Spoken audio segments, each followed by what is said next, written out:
생각에 너무 많은 것도 같네요. 너무라는 단어는 사실 좋은 단어가 아닌데요.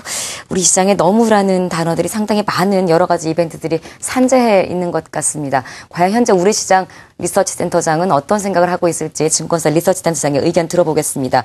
김성욱의 마켓시선 SK증권 김성욱 리서치센터장 스튜디오 나와 계십니다. 어서 오십시오. 예, 안녕하십니까. 이제는 악재 얘기하면서 괜찮아질 거다 이런 게 위안이 안 되는 시장이 된 것 같아요. 예. 현재 이제 이슈들을 정말로 현실적으로 파헤쳐 봐야 될 것 같은데 너무너무 많네요. 엔화 이야기도 나눠봐야 될 것 같고 간밤에 뭐 미국 증시로 움직이고 있는 GPU 이야기도 나눠봐야 될 것 같고요. 북한 리스크도 나눠봐야 될 것 같습니다. 차근차근 풀어볼까요? 먼저 북한 리스크 단기적으로 영향이 그쳤던 최근의 일들과는 좀 다른 현상이 이루어지고 있습니다. 어떻게 보세요? 지금 지금 한 4개월 남짓 됩니다. 그러니까 작년에 그 북한이 장거리 미사일 쏘면서 이제 본격적으로 비롯됐다고 보여지는데요. 네. 근데 이 정도면은 상당히 뭐 과거로 비추어 보더라도 상당히 높은 수준, 그러니까 굉장히 긴 수준입니다. 근데 그 배경으로 보면은 각국의 이제 새로운 정권이 들었었습니다. 뭐 중국은 중국대로, 그다음에 물론 우리 한국, 그다음에 일본도 마찬가지입니다. 그리고 뭐 대표적인 북한은 또 새로운 젊은 분을 뭐 이렇게 지도자로 등장을 했는데요.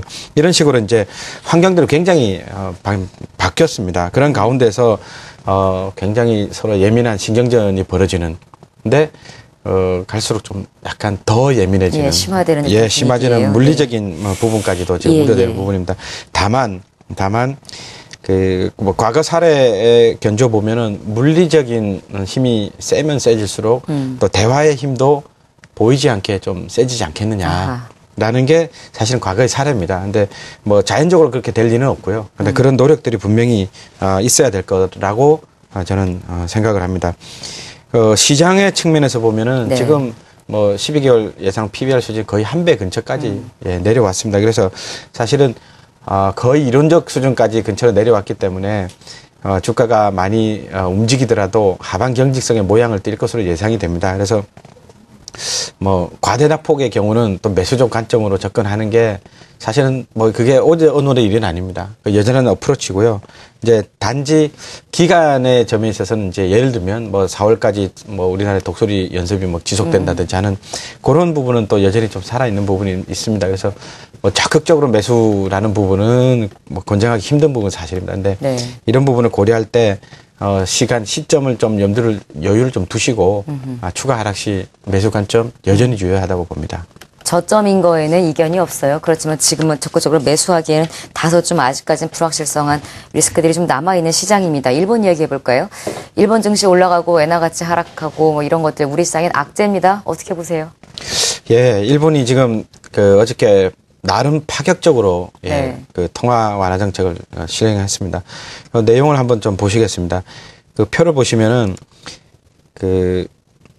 기존의 그 정책이 뭐 예를 들면 목표가 물가 2%를 목표로 한다. 뭐 그런 건 변함이 없습니다. 근데 실제로 날짜를, 그러니까 2년이라는 기한을, 날짜를 박았습니다. 그래서 보다 강력한 정책을 취하겠다는 내용이고요. 그러니까 이런 내용들이 콘텐츠 이지의 대상으로 보나 규모로 보나 상당히 양적으로 질적으로 달라졌다고 자신들이 굉장히 강하게 주장을 하고 있습니다. 예를 들면은 기존에는 3년 대상 부분이다. 3년 미만의 국채만 뭐 매입을 하겠다는 부분을 여기서 모든 국채는 이제 굉장히 장기채까지 포함됐습니다. 이 의미는 뭐냐면은 위험한 자산, 나름대로 채권이 길면 듀레이션이 기니까 나름대로 변동이 크지 않습니까? 그래서 위험한 자산까지도 그 매입 대상을 포함시켰습니다. 대표적으로 상장지수, 이게 주식입니다, 주식. 그러니까 돈을 찍어내서 주식을 사겠다는 겁니다. 그래서 리츠는 부동산입니다. 부동산 펀드죠. 그래서 뭐 긴 채권, 그다음 주식, 부동산 다 사겠다는 겁니다. 그래서 실제로 대상을 굉장히 확대시켰습니다. 그리고 규모 부분입니다. 이게 거의 2배 수준인 이제 월간 7조 엔의 규모로 사겠다는 부분입니다. 이 부분은 미국이 지금 양적 완화 850억 달러를 매월 매수를 하고 있습니다. 근데 미국 GDP 대비 한 6, 7% 정도 남짓 뭐 그 수준입니다. 근데 일본의 경우는 이 수준이 거의 10% 이상의 수준입니다. 그래서 상당히 많이 그 규모를 확대했다라는 측면이고요.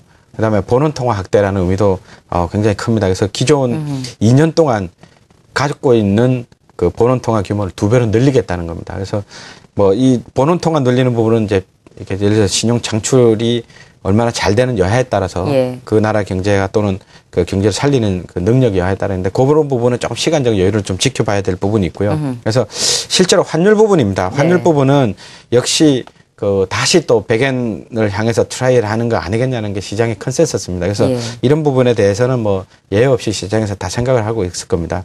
다만 그 원화 부분에 있어서 지금 원 그 환율의 상승 부분이 있지 않습니까? 그래서 원엔 그 교차 환율로 보면은 그러면 의외로 그렇게 예상보다는 그렇게 심하지 않을 수 있다라는 측면에서 보면은 그러면은 뭐 상대적으로 약간은 뭐 위안을 삼을 부분도 없지 않아 있습니다. 그리고 이제 기간 측면에서 보면은 예. 어느 정도로까지 일본의 엔달러 환율을 빨리 올릴 거냐의 문제인데 사실 환율 부분도 여러 가지 그 고려 변수들이 있습니다. 예를 들면은 상대적으로 유럽의 그 유로화 환율이 강세면 또 상대적으로 그러니까 원 달러가 그 나타날 수 있고요. 예. 그러니까 유로 환율하고의 상대적으로 움직임이 있기 때문에 근데 유로가 지금 사실 그 상태가 만만치도 않습니다. 그래서 그 스페인, 뭐 이탈리아, 뭐 이런 부분에 있어서 이제 아직은 완벽하게 해결이 안 됐기 때문에 그래서 엔달러 부분도 어느 정도로까지 그 급하게 짧게 빨리 올라갈 수 있냐는 부분에 대해서는 좀 조심스럽게 봐야 되지 않겠느냐라는 부분입니다. 그래서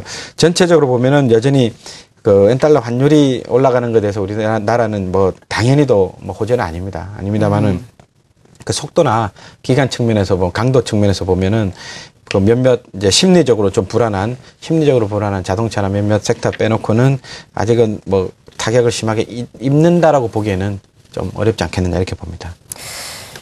국내 이야기 한번 해볼까요? 삼성전자가 실적 발표를 했습니다. 영업이익 저희 시간에 상당히 많이 이 부분에 대해서 이야기를 나누고 있는데 과연 이게 우리 시장에 어떤 영향을 미치게 될지 이제 이 부분이 많은 분들이 궁금해하시는 부분일 거예요. 센터장님 의견은 어떻습니까? 예, 지금 8조 7천억. 7천억 네. 정도면은 사실 그 컨센서스 때문에 많이 오버를 했죠. 더더군다나 이제 그 충당금을 설정을 한 것으로 시장에서 좀 알려지고 있습니다. 이 부분이 아마 최대 한 6천억 가량 되지 않겠느냐라고 이제 추정을 하는데요. 근데 이 정도 같으면은 그걸 합하면 한 9조 2, 3천억은 나온 것 수치입니다. 예, 예. 이 정도면은 뭐 상당히 컨센서스를 상당히 상회했다라는 측면에서 보면은 굉장히 주가의 호재이고 뭐 독보적인 뭐 수치입니다. 뭐 여느 때 같으면은 네. 이렇게 실적 발표되면 매도세가 나와서 어떻게든지 한번 흔들리고 그 다음에 이제 뭐 스탠스를 취하는데 오늘 같은 경우는 시장을 굉장히 아웃퍼폼하는 거 보면 여전히 기대치는 높다라고 보여지는데요. 이와 관련해서 그 전반적인 그 영업 실적과 그 지수를 한번 보겠습니다. 예. 예를 들면 그 우리나라 전체의 그 분기 영업이익 부분입니다.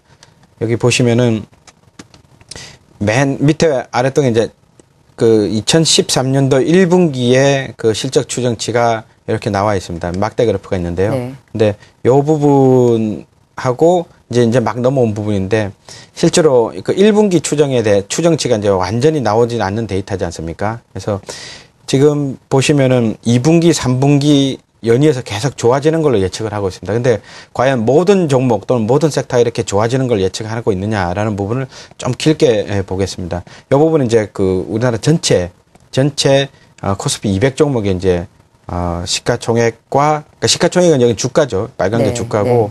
그다음에 영업이익 부분은 이제 올라가는 부분인데 그 과연 모든 그 섹터들이 마찬가지인가 하는 걸 한번 보겠습니다. 먼저 건설업종을 한번 보겠습니다. 이 건설업종을 보면 시장 컨센서스 1분기 때도 높은 수준을 유지하고 있습니다만 2분기, 3분기, 4분기는 점점 높아지는 걸 예측을 네. 하고 있습니다. 근데 건설업종에 과연 이렇게 실적이 과연 예측을 이렇게 불리시하게 볼 가능성에 대해서는 상당히 좀 보수적으로 볼 필요가 있다라는 저렇게 보시는 측면에서 분들은 정책 기대감인가요? 뭐예요? 정책 기대감도 살아 있고요. 사실은 그 약간의 그 이익 조정을 좀 후행성을 하는 부분도 없지 않아 있습니다. 건설 부분은 말씀하신 대로 정책 기대감이 가장 효과가 크기 때문에 네. 나타난 부분인데요. 이 그래프를 보시면은 최근에 1주 전, 그러니까 현재하고 1주 전, 2주 전 사이에 이렇게 빨간 그래프 보면은 주가가 잠깐 네. 올라갔다 다시 빠지지 않습니까? 근데 이게 바로 신정부 들어서 이제 건설의 기대감 부분이 반영됐다가 다시 뭐 어떻게 보면 원위치를 화하고 있는 과정이라고 보면 되고요.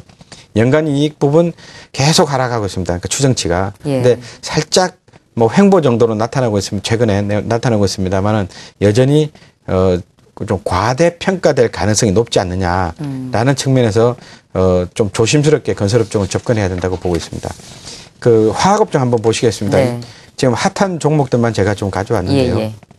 마찬가지 개념입니다. 그래서 지금 1, 4분기 실적하고 2, 4분기, 3, 4분기, 2, 3, 4분기, 2, 3분기가 계속 올라가는 걸 보고 있는데요. 물론 올라갈 수도 있습니다. 올라갈 수 있는데, 근데 문제는 이 정도로 주가가 이익이 나더라도 과거에 2010년, 11년 정도 요 때의 이익하고 사실은 비슷하거나 좀 더 작은 수준입니다. 예. 근데 주가 부분은 여전히 좀 높은 수준입니다. 그래서 바꿔 말씀드리면 주가 보면 좀 더 조정의 가능성도 있다라는 그런 측면입니다. 거기다가 만약에 이제 1, 4분기 실적이 이제 발표되면서 2, 3, 4분기 실적에 대해 그거를 컨센서스가 어떻게 형성된 여하에 따라서는 좀 더 빠질 수도 있다.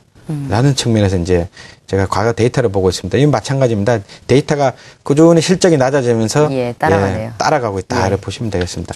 이제 극단적으로 이제 그 IT 업종을 나타내는 겁니다. 그래서 1, 4분기 업종이 지금 안 좋다라고 상대적으로 안 좋다라고 예측을 했는데 어닝 서프라이즈가 나온 겁니다. 네. 예. 그래서 이 부분에 대해서 이제 2, 4분기가 계속 좋아지고 이거보다 더 좋아질 수 있다는 측면에서 보면은 역시 이익은 계속 좋아진 걸로 추정이 계속 올라가고 있고 시가총액은 오히려 지금 주가는 덜 올라가는 듯한 그러네요. 네. 부분입니다. 그래서 더 많이 이 갭이 하락했다가. 더 많이 하락했다가 덜 따라간 거죠. 네. 그래서 이런 부분 보면은 주가가 또 상대적으로 더 좁혀 나가는 IT 부분이 그래서 시장에서 좀 유명한 종목으로 업종으로 얘기들 많이 하고 있다 이렇게 보시면 되겠습니다.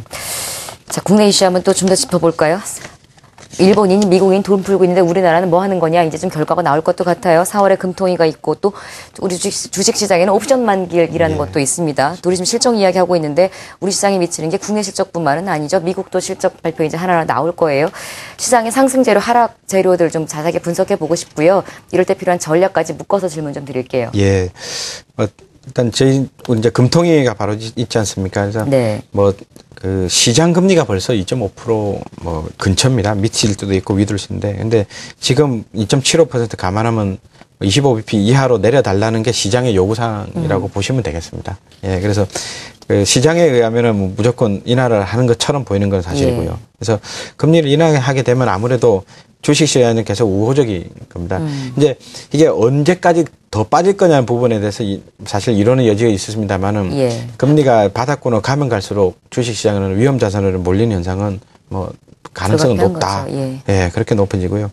옵션 만기일 같은 경우는 조금 부담의 가능성이 있습니다. 이제 지금 이제 베이시스가 제일 중요한 부분인데요. 투자 심리가 위축이 되면 베이시스가 악화되면 프로그램 매도 물량이 꾸준히 나올 수 있습니다. 그래서 이런 측면에서 보면 이제 사실 악재가 악재를 부르고 또 그 악재가 또 다른 악재가 낳는 그런 약간의 악순환적인 모습을 나타내고 있어서 이제 풀 때는 한꺼번에 풀리는 물론 이제 그런 특징이 있습니다만은 약간의 이제 매물 부담이 있다라는 측면입니다. 그래서 전반적으로 그 투자 전략 부분은 사실 실적을 빼놓고 논하지 않을 수가 없습니다. 그래서 실적 위주로 가시고요. 앞서 그래프로 좀 말씀을 자세히 드렸습니다만은 실적 위주로 가시고요. 이제 섹터별로 접근하는 방법도 있지만 개별 종목으로 그러면 도대체 어떤 종목으로 하느냐라는 부분도 구체적으로 보면은 사실 지금 저성장기라고들 많이 얘기하고 있지 않습니까? 그래서 저성장기임에도 불구하고 매출액도 늘고 영업이익률도 늘는. 그러니까 영업이익률이라는 거는 그만큼 이익을 창출하는 힘이 더 세다는 말씀이지 않습니까? 그래서 매출액과 영업이익률이 동시에 늘어나는 그런 종목에 대해서는 좀 찾아보시는 거를 좀 편안하게 투자를 상대적으로 하실 수 있습니다. 그래서 그런 종목들로는 예를 들면은 IT 종목들 당연히 들어가고 있고요. 몇몇 소비재하고 유통 관련 소비재들인데 종목이 좀 여러 개 좀 많은 편입니다. 그래서 저희 이제 홈페이지에 들어가시면은 그런 종목들 좀 확인도 하실 수 있고 있습니다. 네, 홈페이지 보시라는 이유가 그런 종목 숫자가 좀 많다라고 하시네요. SK증권 김성호 리서치센터장과 함께 시장 한번 자세하게 분석해봤고요. 필요한 전략까지 들어봤습니다. 마무리하겠습니다. 고맙습니다. 네, 감사합니다.